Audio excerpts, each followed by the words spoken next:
The Indiana Fever may have just made one of the biggest mistakes in WNBA history, one that could cost them millions. No one is talking about what's really happening behind the scenes, and it's far more shocking than people realize. Think about this. A once-in-a-generation rookie joins your team. Overnight, she breaks TV records, sells out arenas that were empty for years, and suddenly makes your franchise matter again. So why, then, are you constantly benching her? Nobody seems to be asking that question. And the real answer might surprise you. Let's talk money first. This year, Caitlin Clark is expected to make around $11 million. But her actual WNBA salary is only $78,000, less than 1% of her total earnings. She makes more from one Instagram post than from a full month of WNBA games. Nike signed her to an 8-year, $28 million deal. Gatorade, State Farm, Wilson, every major brand is lining up to work with her. She even has her own custom basketball. Yet the Fever can't even keep her healthy for 3 straight games. And that's strange, isn't it? She played 4 years of college basketball at Iowa without missing a single game. She played through pain and dominated every night. But now, suddenly, she's dealing with constant, unexplained groin injuries. Whether it's bad luck or something deeper going on internally, the difference is obvious. When she returned, she went through a 6-game slump, shooting just 4 for 12 some nights, under 30% overall and only 14% from 3. But here's what nobody mentions. Even during that stretch, she was still averaging over 9 assists per game. Even at her worst, she was pushing the team forward. And what did she get in return? More time on the bench. And that's just on the court. Off the court, things got even more serious. A 55-year-old stalker was just sent to prison for harassing Caitlin, sending her hundreds of disturbing messages, and even traveling to Indianapolis believing they were in a relationship. Things got so bad that she had to change her public routines just to feel safe. Here's the wild part. Even that stalker seemed to value her more than the Fever's own leadership. Ticket prices tell the whole story. When Caitlin plays, seats go for over $1,200 on resale sites. The moment she's out, prices drop by nearly 40%. That's not a dip. That's a financial collapse. When she announced she couldn't play in the All-Star game in her home arena, tickets fell from $121 to $72 overnight. But the Fever's front office acts like none of this matters. And then comes the new head coach, Stephanie White, who was supposed to fix everything. Instead, she looks more focused on keeping Caitlin in her place than letting her actually lead the team. That viral moment last week said it all. During a timeout, White told Caitlin to get out of the coach's seat in front of everyone. The message was loud and clear. You're a rookie. Don't get too comfortable. We run this team, not you. White keeps talking about long-term health and the big picture. But the real message seems obvious. Caitlin has become so big, so fast, that they're threatened. Why else would you limit the minutes of a 23-year-old in peak condition, especially when she starts getting hot? Why force her to change the style of play that sells jerseys, fills stadiums, and grows the league? It feels like a constant reminder. We have the power, even if you're the star. But here's the part they don't see. While Indiana is busy playing small political games, Caitlin is quietly building something much bigger, an empire that doesn't depend on the Fever at all. She has already become the face of women's. Continue if you want the next section rewritten too. Caitlin Clark isn't just popular, she's the face of women's basketball right now. She received over 1.2 million All-Star captain votes, more than anyone else in the league. Her endorsement deals are worth more than the entire payroll of some teams. Honestly, she could probably buy half the WNBA if she wanted to. Yet somehow, the Fever act like letting her sit on the bench is doing her a favor. And here's where things really get wild, because this comes from solid insider information. When Caitlin becomes a free agent in 2027, multiple teams are already clearing cap space for her. The New York Liberty? They're ready to give her a max contract plus massive marketing deals. Las Vegas? They'd rename a casino after her if it got her to sign. Overseas teams in Europe? Offering 7-figure contracts. China? throwing out offers so big they might even include partial team ownership. And don't forget Ice Cube's $5 million Big Three proposal. She has more options than a Las Vegas buffet. Meanwhile, the Fever are acting like she should be grateful for scraps. This is the same franchise that went from flying on bargain airlines, where even water cost extra, to taking private jets overnight, all because of one player.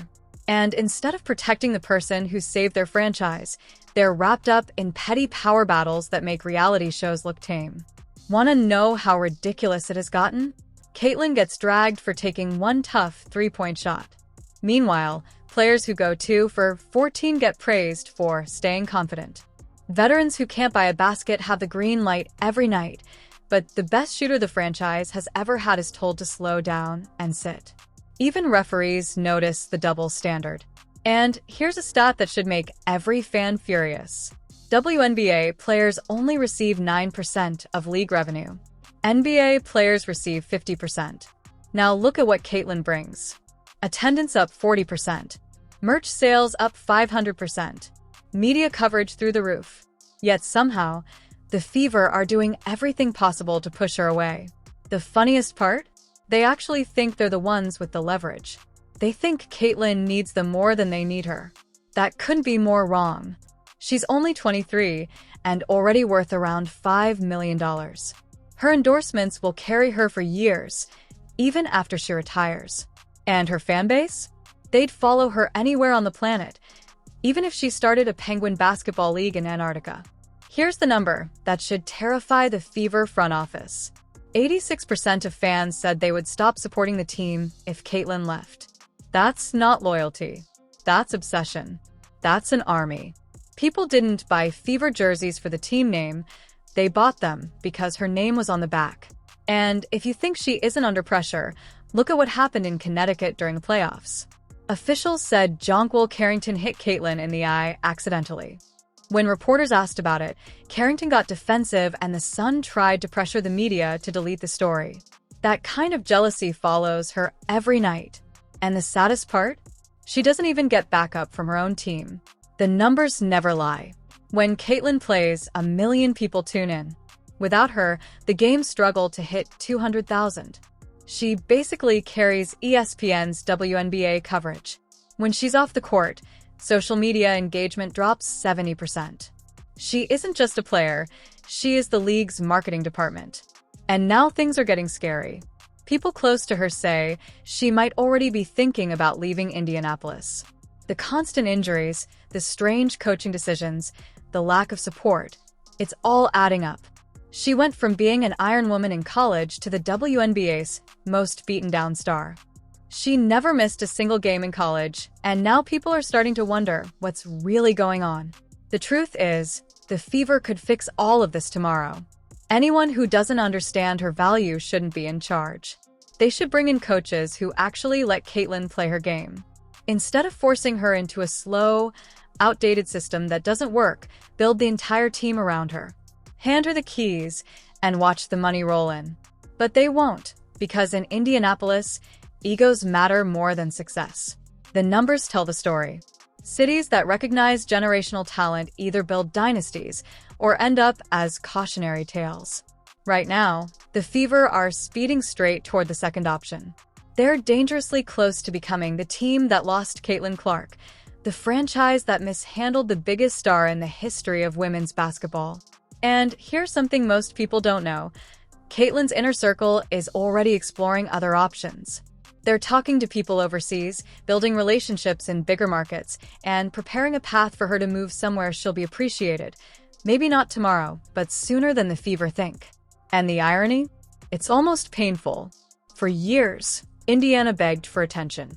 They played in front of empty seats and prayed for relevance. Then suddenly, Caitlyn Clark fell into their lap, a once-in-a-generation superstar with the power to change everything. A gift straight from the basketball gods.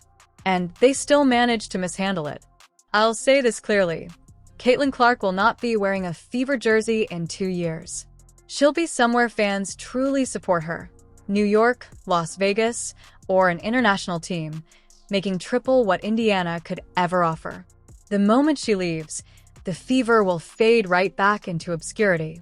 The arenas will empty again. The hype will vanish. They'll become a footnote in basketball history. And the saddest part? It didn't have to end this way. All they had to do was treat her right. Let her be herself. Pay her. Build around her. Instead, they created a blueprint for how to destroy a golden opportunity. Business schools will study this mess for decades. When you treat a $100 million superstar like a minimum salary rookie, the consequences eventually show up. Caitlin Clark doesn't need the Indiana fever, but the fever desperately needed her. And when the lights go out, the fans disappear, and the show leaves town, they'll realize what they had and what they threw away. She didn't lose anything. They did. So what do you think? Is this the biggest mistake in WNBA history? Hit like. Want to know where Caitlin will go next? Subscribe. And drop a comment. Where should Caitlin play when she finally